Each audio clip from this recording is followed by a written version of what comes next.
Hey, Fidelity. How can I remember to invest every month? With the Fidelity app, you can choose a schedule and set up recurring investments in stocks and ETFs. Oh, that sounds easier than I thought. You got this. Yeah, I do. Now, where did I put my keys? You will find them where you left them. Investing involves risk, including risk of loss. Fidelity Brokerage Services, LLC, member NYSE, SIPC. Today on CityCast Philly, it's the Friday News Roundup. We're talking about the DEI rollbacks happening at local universities. The DA's race is officially on, and we're finally saying bon voyage to the SS United States. It's Friday, February 21st. I'm Trenae Nuri, and here's what Philly's talking about.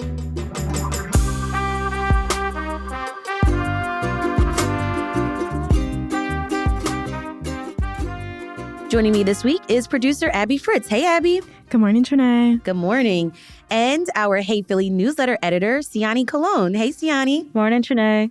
Okay, we're at the Fiddler Club this week. Lots of news to get through. First, let's talk politics. District Attorney Larry Krasner officially launched his campaign this week. Yeah, on Tuesday, District Attorney Krasner officially announced he's going to be running for DA for the third time. This means he's going to be facing former Philadelphia judge Patrick Dugan for the Democratic primary on May 20th, which determines who goes on the ballot later this year. And as we kind of know in Philly, the primaries really are the bigger fish to fry, generally speaking. For sure. Now, Abby, you live in the 48th Ward, which is in South Philly. And you and I, we both went to a community meeting that happened this week. And it was a kind of meet the candidates event. And we saw Krasner and we saw Dugan there. Dugan was talking about, you know, some of his background in law and what he has done as a judge. And Krasner also talked about, you know, like not going back. He was talking a lot about like how things are getting better in Philly. And he was pointing to, you know, gun violence going down, even though he didn't mention that it's also going down nationally, and pointing to things saying like, hey, it's better here and it's gotten better since I've been here, while his competitor was kind of being like, well, also things have gotten worse in some ways. And things need to change. And yes. he talked about more efficiency, I think. Yeah. Efficiency in government, and also like he really kind of hit on the vacancies in the city, and that maybe being caused by some of DA Krasner's policies on petty theft and like the amount of money that can be stolen from a store before the DA will prosecute. So I think it's going to be a really interesting race, and it's going to be really interesting to watch how the campaigns unfold. And we just got like a little snippet really at a local ward meeting. They also had a bunch of other candidates there. People that want to be judge. Yeah, they had a bunch of potential judge candidates there. And it was cool to see politicians engaging with the community. Dugan stuck around afterwards to talk with everyone, and a lot of the judges did as well. So it was nice to see some politicians showing face. What did a general vibe seem from the community who attended? I think this is an engaged ward, definitely. And there were also representatives from Mayor Cheryl Parker's administration there as well, and some representatives from the State House. And I feel like, you know, there's a lot of conversation about the challenges that we're facing, the shift in policies, and like how leaders and community leaders are countering that. The message still is the same. We need to get out and vote and grab your neighbor and get them out to go vote as well. Definitely everyone who spoke, it seemed like they were trying to localize a lot of national issues and bring it back to communities that, like, you know, they were emphasizing that communities do have power and voting is power, and a lot of these elected officials, particularly judges and such, will have a direct impact on your life. So it was cool. It was cool to be there and to be in my ward and see how everybody is engaging. Yeah, and I think, you know, it would be great for us as a team, a CityCast Philly team, Hey Philly team, to go out to more town halls this year and just, be on the grounds and listen to, our neighbors about the various issues that they're having. So we'll be on the lookout for that. We've got more news after the break.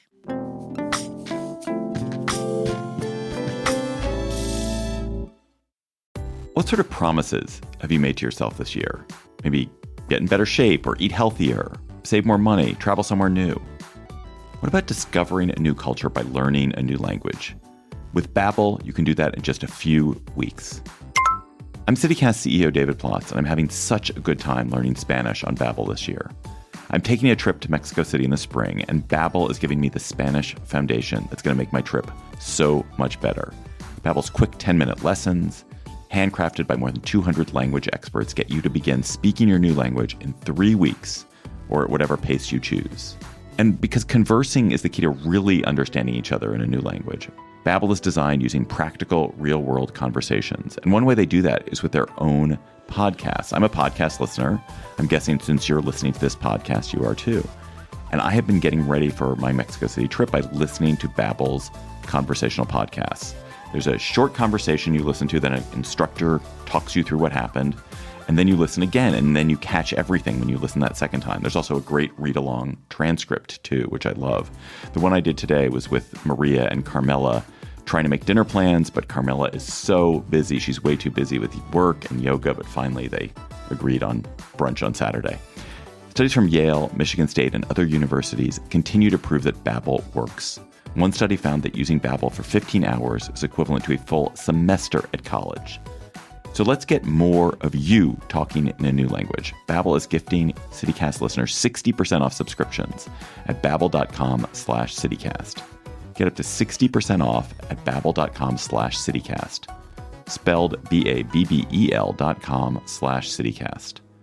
Babbel.com/CityCast. Rules and restrictions may apply. Ryan Reynolds here from Mint Mobile with a message for everyone paying big wireless way too much. Please, for the love of everything good in this world, stop. With Mint, you can get premium wireless for just $15 a month. Of course, if you enjoy overpaying, no judgments, but that's weird. Okay, one judgment. Anyway, give it a try at mintmobile.com/switch. Upfront payment of $45 for 3-month plan, equivalent to $15 per month required. Intro rate first 3 months only, then full price plan options available. Taxes and fees extra. See full terms at mintmobile.com. All right, in other news, we are also looking at federal workers' layoffs, and a lot of DEI efforts are beginning to roll back at some local universities. Two different stories, but kind of all tied under this national push from President Donald Trump, right? Yeah, it seems like the executive orders and pushes coming from the Trump camp have reached to Philly now. We've definitely seen it talked about nationally. And we've mentioned on the podcast before that we were going to keep our eye on how much it was going to impact Philly. So first, 2 park rangers at Independence Mall in Old City were fired. And at least one person at the local Federal Aviation Administration office was also fired. This is according to Billy Penn, who says it's a direct result of the Trump administration's efforts to cut federal jobs. There's been mass layoffs across the country at federal agencies, and now, looking at our national parks and historic sites. And we've seen a lot in the news about the FAA. These 2 local bureaus have been affected directly now.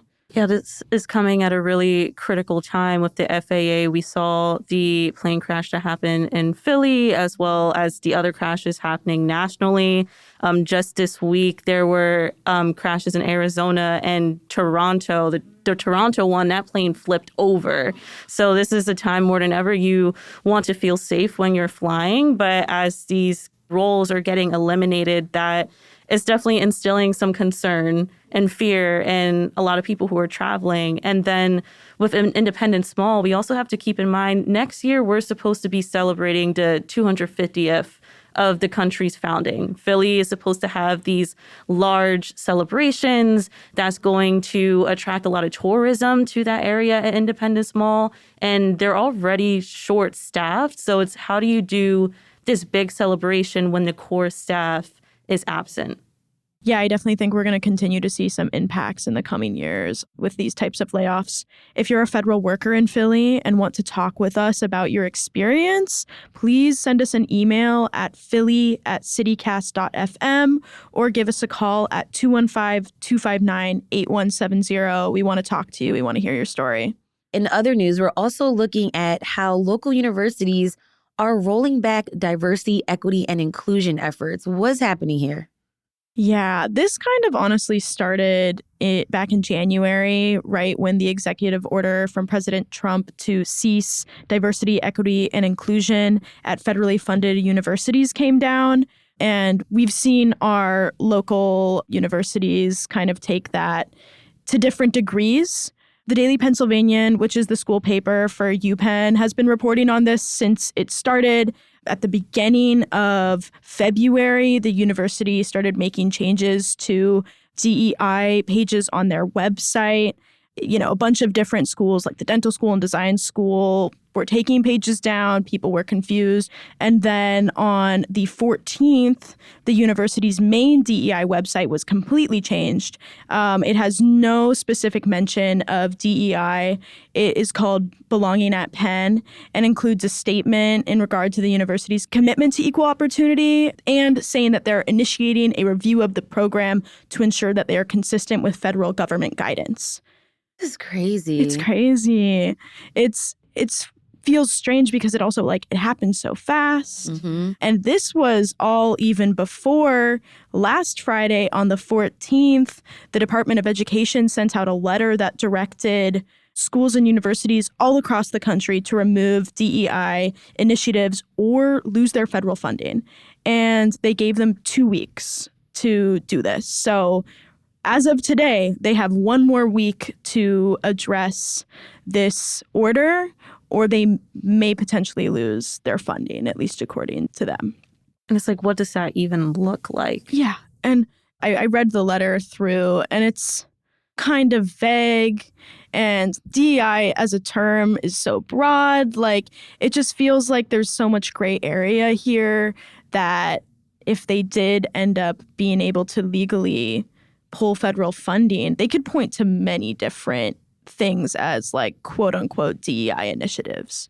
So this could be very broad spanning, nationally and locally for us here in Philly. And I'm just thinking about the impacts that this is going to have at universities. And, universities are a place where you can have open dialogue about different issues in society. And, we've seen Penn and especially over the last couple of years, be this hub where, thinking happens and research happens and folks from all cultures can come into a space and have conversations about issues that we're facing in this world. And it's kind of how will universities protect its students and protect that sense of community and conversation with all these efforts being tied into funding and we're going to take the funding away. Yeah. It calls into question, too, what does a commitment to equal opportunity look like if you can't even say the words diversity, equity, and inclusion? Because let's say what it is. DEI stands for all 3 of these things. So when the university's trying to change their guidelines but still saying, we're trying to make sure this is equal for our students, what does that look like when those different terms that are part of the equality are absent from the dialogue? And it's also probably really jarring for current students and past students to see how quickly some of these universities have just dropped something that maybe they had claimed was a core part of their values. And it's not just Penn either. No. Yeah, no, it's not just Penn. Penn had already been assessing its DEI policies even before this most recent order had come down. But on Monday, Temple President John Fry made an announcement that the university would be reviewing its DEI initiatives. And he said that its policies would comply with new laws while, quote, staying true to our mission and values, which he says is to, quote, provide educational access and experiential opportunities to individuals from every walk of life, especially those who may not otherwise have the opportunity to attend college. And that's that I read in the Temple News. Full disclosure, Siani and I went to Temple University. Go Owls. Go Owls. Go Owls and go Birds. Back in my day, a lot of my fellow classmates relied on various programs to get them into college, make sure that they completed their degrees and finished college. So what I'm saying is I want to know what are going to be the impacts. Does this change someone's decision on whether they're even going to go to your university or not? Yeah. I'm thinking from the perspective, having graduated just a few years ago, just knowing how much I relied on spaces that had different cultural organizations and being able to not just participate in those of my own culture, but being able to exchange with the other cultural clubs on campus. I minored in Latin American studies. So, wondering what does it look like for the different ethnic studies departments. It feels like there's a lot of uncertainty. And how does that impact a student life experience on campus, both campus life, but also the education. And like you said, as universities, as a place of knowledge and learning from each other and exchanging, just how much is that gap going to widen because we don't know what's going to stay, what's going to go. And I can't imagine what my experience going to Temple would have been like had I not had those different spaces as a resource. We're talking about like young people here. There was so much organizing that happened back in my day. This was like 2007, 2008, where President Barack Obama had just got elected and folks were organizing on various different issues. And so that's what I'm looking to see. Like, how are young people at these universities going to organize in response to this? Because I know people are not going to keep their mouths closed. Did you guys have this requirement when you were at Temple where you had to take a race studies class? Yes, that was a requirement. So even that, it's like, does that credit requirement just go away altogether? What happens to those currently taking those courses? And that course, I mean, I'm a Black woman, but that course actually opened my eyes to like a variety of different like authors, other Black authors. And you were talking about just like your cultural connections. And so it's not just like an exchange between like you and I, but it was like where I was finding my identity as a young person. So to see all of this kind of like changing and getting uprooted so quickly, it was just like, oh, that's gone, is, like you said, is jarring. When thinking about the domino effect of these rollbacks in university communities, obviously a lot of talk is about how it's impacting students and faculty. But I'm also thinking the wider community, because you're thinking some of these universities have commitments to the neighborhoods they're in. Obviously, Temple, I'm thinking about their relationships to North Philadelphia, Penn and Drexel and University City and those residential communities nearby. So I'm curious whatever programs they're doing that's fostering relationships and resources to community members who aren't necessarily affiliated with the community, how those programs are going to be impacted as well. Yeah. That's a great point. Yeah, and we'll see what the universities in the area land on in terms of actually complying with this order.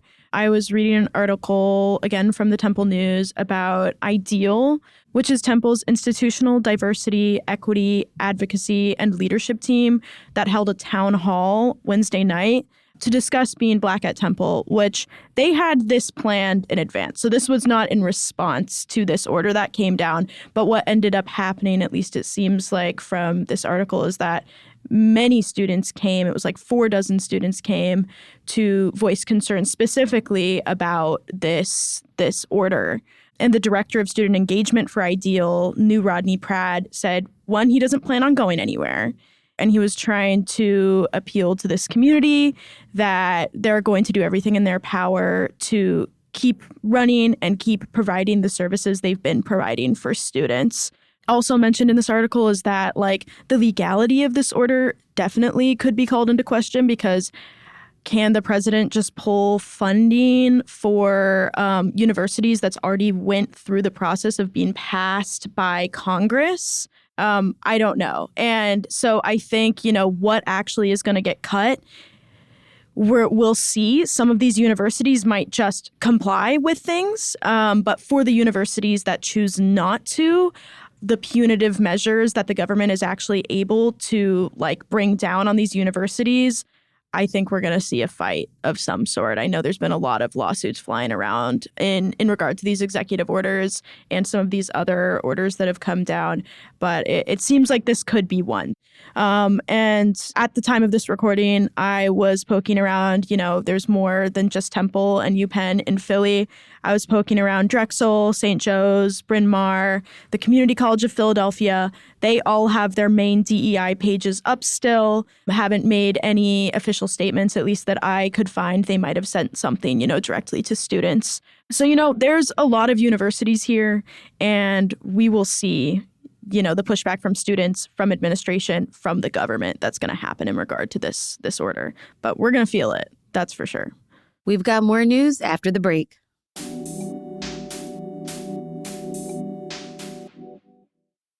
This episode is brought to you by MeUndies. Underwear drawers are like the Wild West. You never know what you're going to pull out or what shape it's in. So upgrade your collection with the buttery soft comfort of MeUndies. MeUndies' signature fabric is as soft as a warm hug from your favorite sweater. Plus, it's breathable and oh so comfy, making it ideal for all-day wear. Get 20% off your first order, plus free shipping at MeUndies.com/Spotify with code SPOTIFY. That's MeUndies.com/Spotify, code SPOTIFY. Canva presents a work love story like no other. Meet Productivity. She's all business. The Canva doc is done. Creativity is more of a free thinker. Whiteboard brainstorm. They're worlds apart, but sometimes opposites attract. Thanks to Canva. The data is in the deck. And now it's an animated graph. Canva, where productivity meets creativity. Now showing on computer screens everywhere. Love your work at canva.com. All right. We're finally saying goodbye to the SS United States. First of all, I had to say in a newsletter this week, I had to own up because I too was a hater. I too was doubtful that this ship was going to leave because they pushed back the date so many times. It was going through so many legal battles. If you guys don't know what we're talking about the IKEA boat. Yes, which had some legal troubles with its dock landlords is what it sounds like. Siani, you've covered this, so you might know better. Yeah, it's been a hot mess for this boat, and it's definitely a shame because it is something that has a lot of history to it. What I've learned that it's the fastest ocean liner when it debuted. It still holds the transatlantic speed record. So it's a pretty speedy boat, even though it's not really going anywhere on its own now. It's bigger than a Titanic in a lot of ways. So that really kind of puts it in perspective because, the Titanic is obviously a famous ship. And here you have just docked in South Philly, something that's much larger than that, faster than that. And it's just kind of been rusting sadly away when before it was sailing with celebrities like Duke Ellington, Marilyn Monroe, Philly's own Grace Kelly. And it was something to really behold. The guy who designed it, William Francis Gibbs, he quit his real estate job because he had a dream for this boat and he wanted to design it and really dedicated his time to it. So to think this is something that someone had given up their day job for, really dedicated their life to, and this is kind of the end result to it, is really sad. And, part of it is the changing in the industries, right? Like we talked about airplanes earlier, and that really impacted these cruise ships, once air travel became more accessible, people wanted to opt for that because it was faster than, going places on a ship. So that kind of led to its demise, and it's been parked in South Philly for like 30 years. As you mentioned, the piers, there was some disputes with the pier landlord and the SS United States Conservancy because neither of them expected the ship to stay there as long as it has. And it's really overstayed its welcome.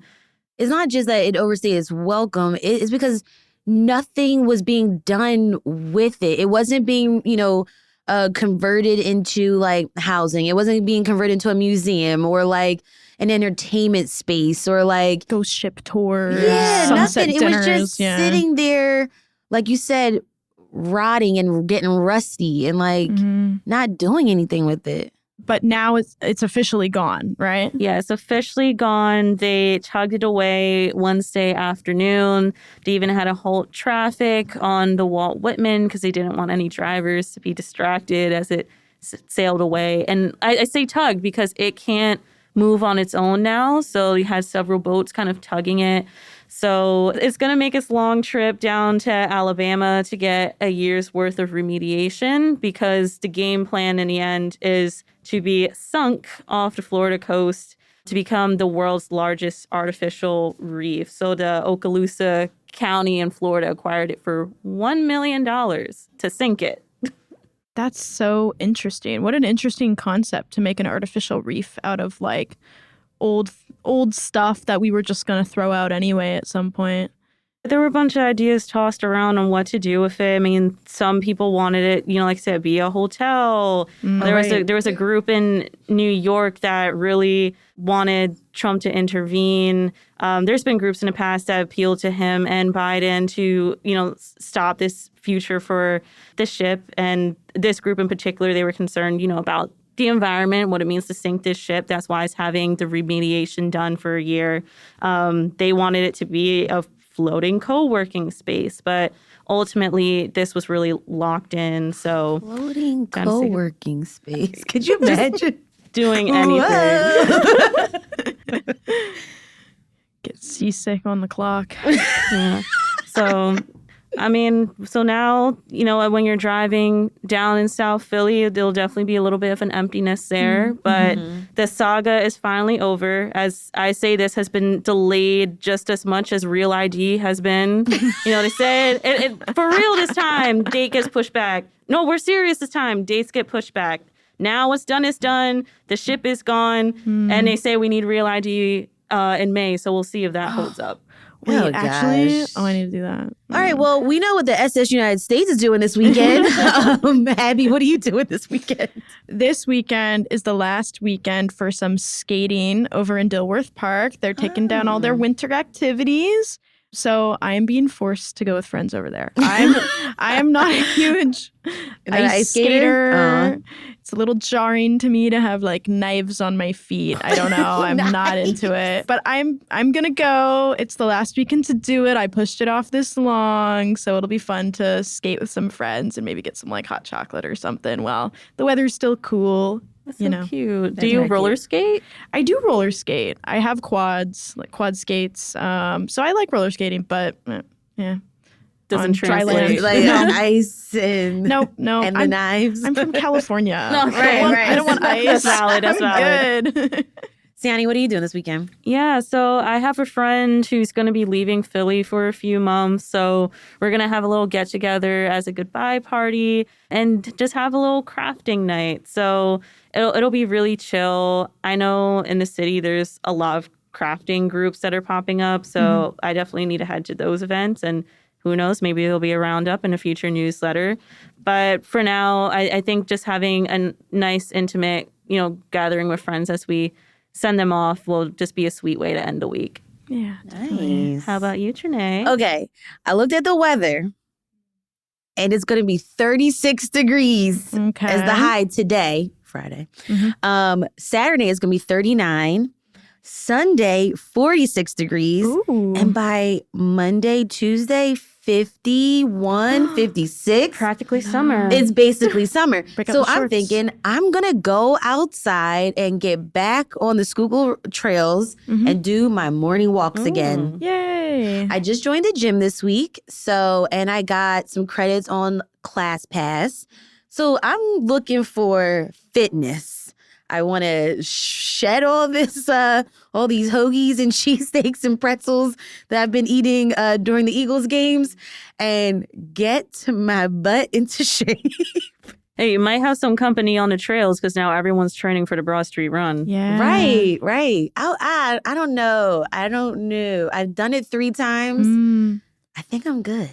Guys, I was going to sign up for it. I literally was like in the checkout page, and then I realized I'm out of town that weekend. Oh, I know. okay. So next year, I'll have to do it next I year. was like, if you do it, I'll do it. Oh my God, that'd be so fun. Or we could do like a 5K. Yeah. That's like less stressful. Totally. I signed up for a 5K. It's all the way in June, and it's like a walk/run, Latinas in Motion. Nice. So that's my, way in slowly. I want to see what the running's all about. See, some people are like, I love it for the exercise. I love it for the community.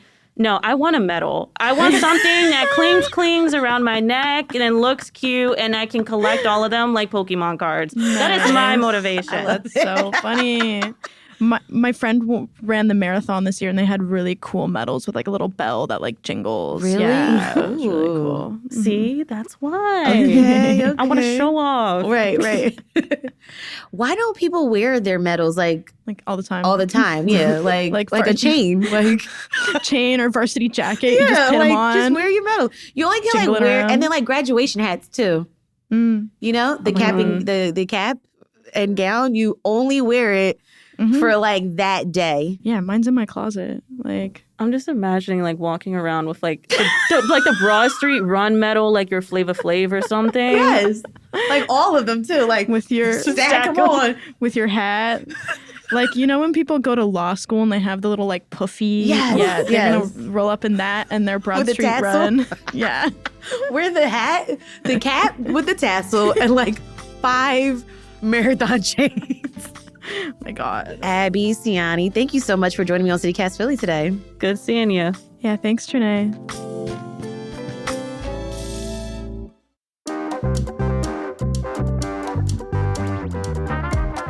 That's all for today here on CityCast Philly. Our executive producer is Matt Katz.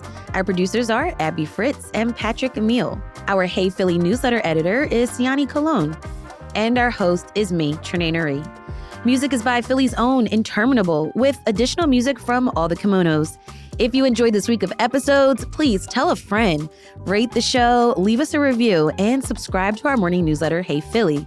We'll be back Monday morning with more news from around the city. Have a great weekend and be safe, y'all. Bye.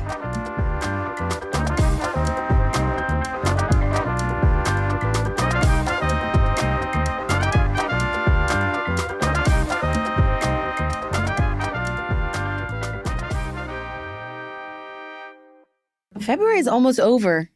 Yeah, dude. It just came. I know. Literally. And mind you, January was so long. Yeah. And now here we are. Yes. February is almost done, but it also feels like it's been a year. Right?